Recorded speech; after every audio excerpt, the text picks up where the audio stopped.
Well, and welcome back to now a slightly wet Daytona 24-hour race. And yeah, rain is increasing. I'm already setting up my next pit stop where I will go for wet tires, because the weather forecast is that this rain will get heavier and it will stay to the end of this race. We're catching up to some more GTD traffic just up ahead. Right now, it's only psychological if my lap times are getting slower, because so far no problems with the corners, grip is still there. You also see the bottom right, tire temperatures are still there. It's okay so far, nothing too bad. Also with that Porsche, that FAF Porsche just ahead, we see no spray. It's also good news that we're still on the right tire. He moves to the inside, lets us by. Oh no, but he jinxed to the outside then once again. And that was very, very close to disaster, as I tried to go around the outside then. Oh, but there is the first time that I was off the racing line there, trying to get the power down and realizing it's a bit slippy off the line. This time the Porsche really lets us through. At least I hope so. But I think now we're getting to the point where the rain is affecting the grip levels. And we jump ahead in time, one lap further. And again, turn one. This is where it's been critical last lap already. And you see I have to take things really, really slowly here. And still on the power, there is a bit of slipping.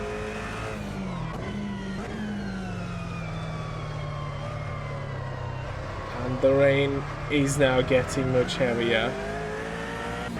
One of the DPI Cadillacs just came out ahead of the pits, ahead of us. That's Kamui Kobayashi, the Ally Cadillac Racing number 48. And he's pretty slow. I wonder if he's changed on to the wets, or if he's still on slicks. He seems to be struggling on traction a bit, so am I. Oh, and there you heard it. It's really slippery now. I almost didn't get the corner done. Running wide, past the curb we go. Out on the oval. And now as soon as you have the speed, it's alright. I'm also a bit scared already now of the oval when it's fully wet. And yeah, you get some spray of the cars ahead, but this is something we only have to worry about in the future. I decide that it's time to go into the pits and change for wet tires this lap, because one lap longer and we would be in deep, deep trouble. We're already struggling right now. I think this is the ideal moment to come into the pits. As yeah, it's getting really slippery now. And you also see this reflected in the tire temperatures. They're getting really cold now. Pit entry will be a bit difficult though. Not the first time if I fail to get the pit entry right on an oval, or somewhat oval, using only part of it here of course. As I almost lose it under braking into the pits, but this is looking alright. We have a lot of GTD cars in right now. One of the Right Motorsport Porsches gets out right in our way out of us. As here we stop on our marks. Top up the fuel. Change for wets. All around the car. Somebody stayed out there, or they already have been in. Sounded like a Cadillac. Well, and out on the wet tires we go now.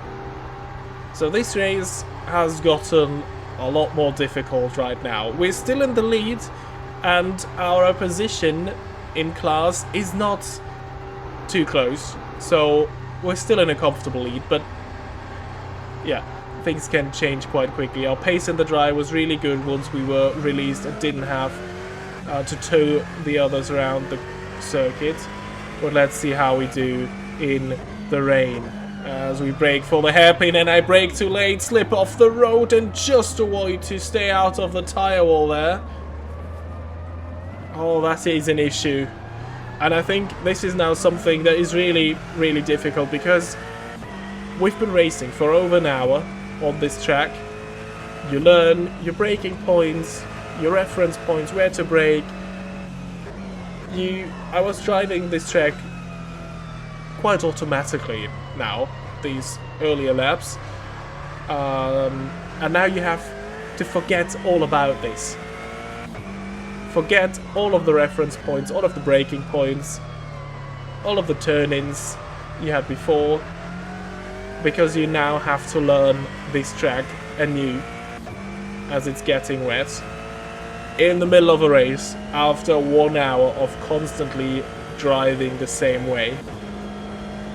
So you have to unlearn everything that you've done so far and really focus hard again on learning new reference points, and also staying alert that at any point you could get a bit of aquaplaning, a bit of a moment on acceleration.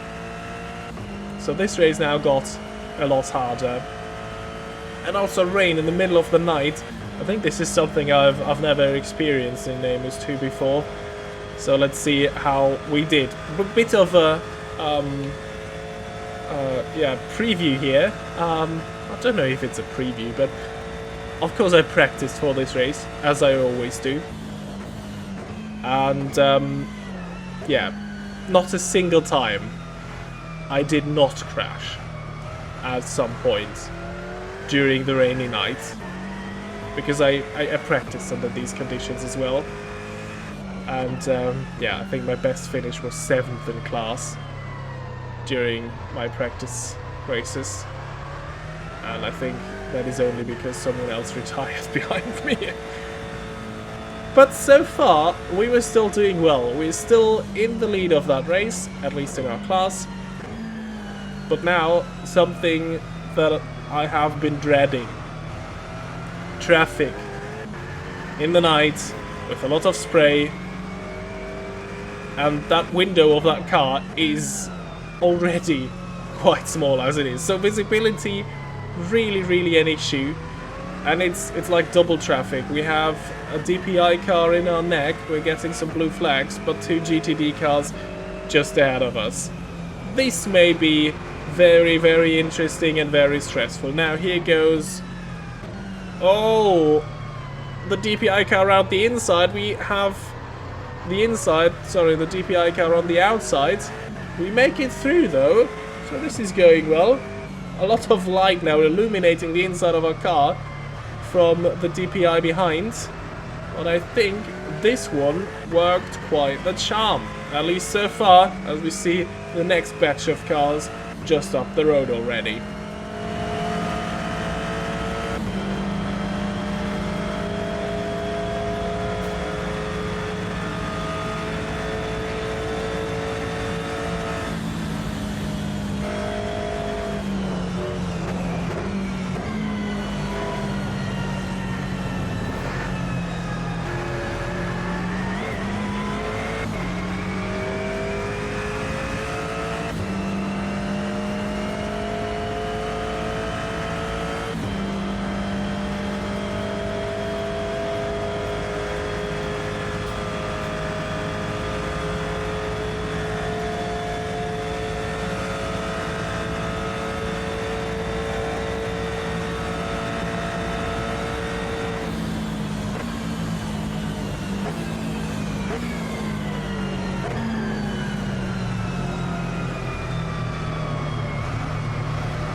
I think you can really see the struggle. Visibility, especially on the oval, is really poor. And yeah, I'm being very cautious now with my braking points. At least, unless I see something. This one worked quite well. We got past the GTD cars cleanly, and now let 2 of the DPIs past. They are of course now putting up a lot of spray. So once more into the Le Mans chicane. It will be a blind affair. I was pretty confident and quite late on the brakes considering the circumstances there. And the traction, this is something that I realized, the traction of the GT cars out of the corners in these conditions is better than those of the prototypes. So sometimes we can even keep up with them, especially on the infield. But yeah, now a bit of a breather again, well, not for long, 2 minutes later, and we were approaching the next GTD cars that we need to lap, and we are approaching them into turn 1, which really is not where I want to make any sort of move on anybody, especially in these conditions. It has been tricky in the dry, and yeah, it's only been getting more difficult now that the rain is hammering down. And I'm already longing for the sun to go up again, because I want to see something. Right now, my hope is that I will see better during daylight running. But maybe this is also just a false hope that I'm having here. It's once more blue flag. Oh, and this is even more difficult, because we are in a battle now with Russell Ward and Robbie Foley in the GTD class, BMW versus Mercedes. Better end for the Mercedes as it seems. Foley in the Turner BMW lets us by the M6. And then out on the oval we go. Bit of slipstream there from Russell Ward. And we move by, which is good news. And here come the DPIs again, or at least one of them, Kamui Kobayashi in the LE Cadillac. Moves past, and this one, actually, even though I was so stressed out seeing the Mercedes and BMW battle ahead of us, that has worked quite well again. And then there is a bit of time for breathing. With 43 minutes to go, we come in for what will be our second to last pit stop. Still, it is pretty dark, but sunrise isn't too far away at this point. I say sunrise, it will still be a very cloudy affair, as yeah, the rain will stay with us for the rest of this race. But I was finding my rhythm. Now I was hoping to get released into some clear air as we come out of the pits. Well, there is one of the prototypes just ahead of us.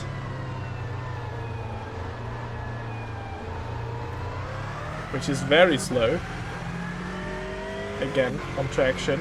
But once they got the power down, look at this, how they are driving off into the distance. And I think if he really is off into the distance, we get a bit of clear road ahead.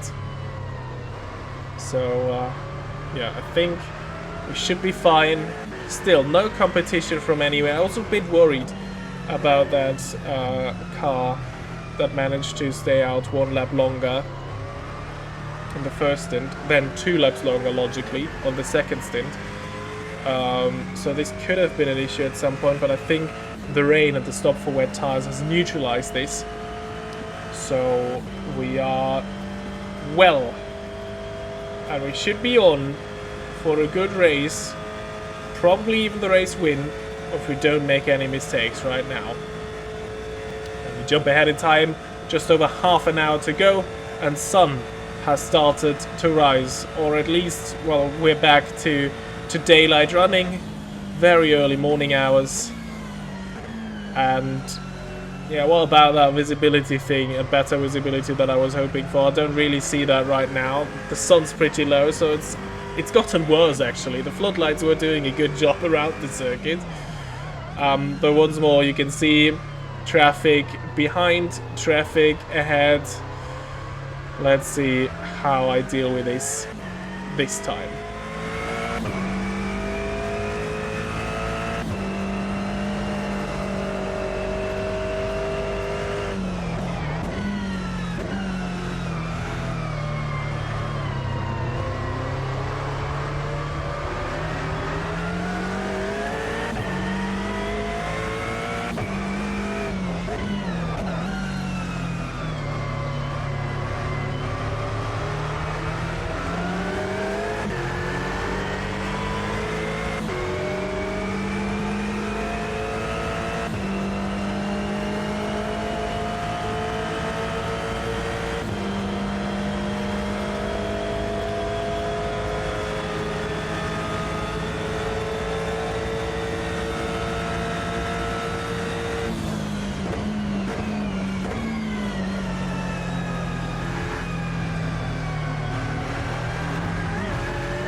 And who again was the idiot hoping for better visibility in daylight running? Well, as you saw, as we were behind that Porsche,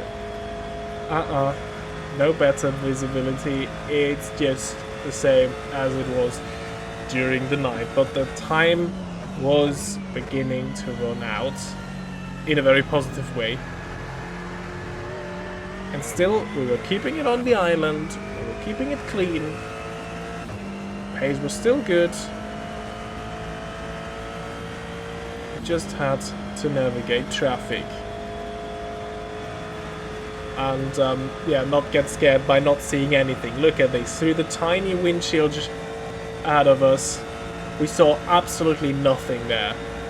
Going 270 kph. As there go the two Ligier DPIs, which are in a battle with one of the JDC Miller Motorsport cars here.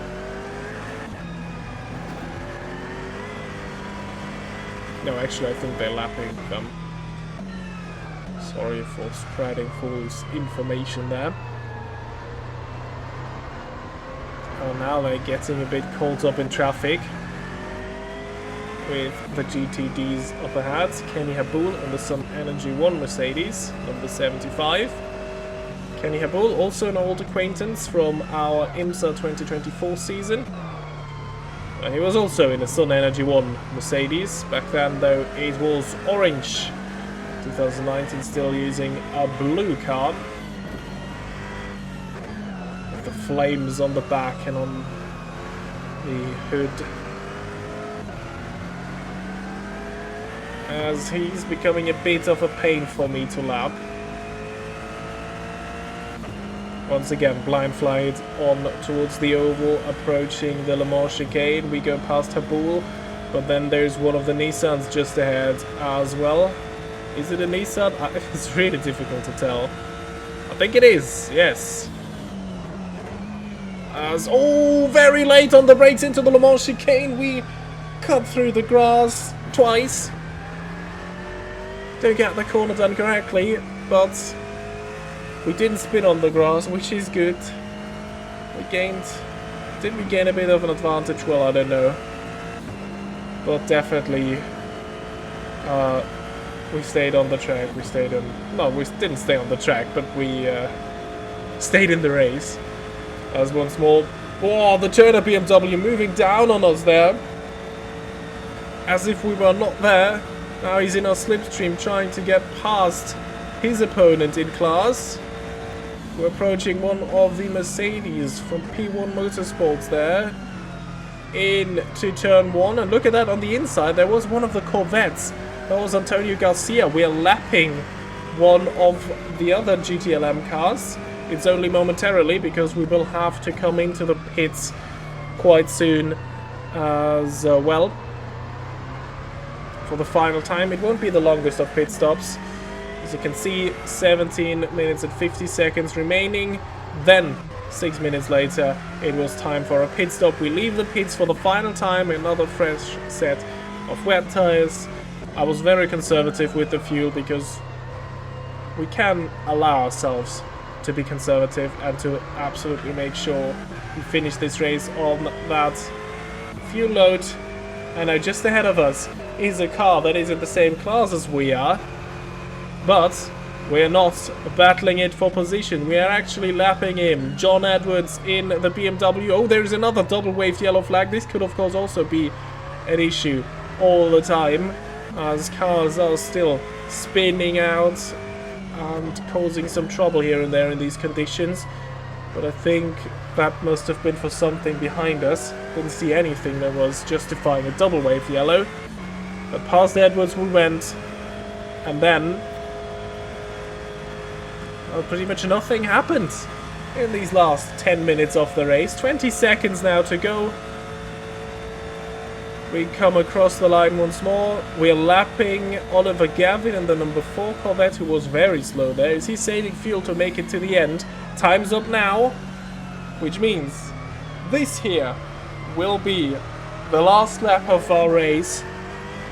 And was not the most spectacular race after we broke clear of the GTLM class. We were pretty much dominating it after the early battle that raged on for 15 minutes. But once we broke free, there was no looking back, and we managed the conditions quite well. And still, yeah, the conditions are not the easiest to deal with. And traffic is still a thing, but I think now we should be fine on this final lap. We made it through the infield, and now I think the only corner where we could trip over is the Le Mans chicane. But even then, we have such a great gap that even if we spin out, I think we should still win it. As flat out through the oval, back straight, conservative on the brakes for the Le Mans chicane. Oh, cutting through the grass still a bit. But we managed it. Oh, bit of a moment. I've spoken too soon, but I think now really nothing can go wrong anymore. Yellow flags as people are running out of fuel. One of the Mercedes in the GTT class just ahead has not made it by a couple of meters, and another one on the middle of the road he stopped. Oh, this could have been dramatic, but now we have it. We win in our class, the 24 Hours of Daytona 2019. Aston Martin is on top in the GTLM class. And here then are the full race results. Renger van der Zande leads home Cadillac Chip Ganassi Racing 1-2 in the DPI class. Durrani finishes on the podium for Whelen Engineering Racing. And then the two Tequila Patron ESM cars, the Ligiers doing well, finishing 4th and 5th.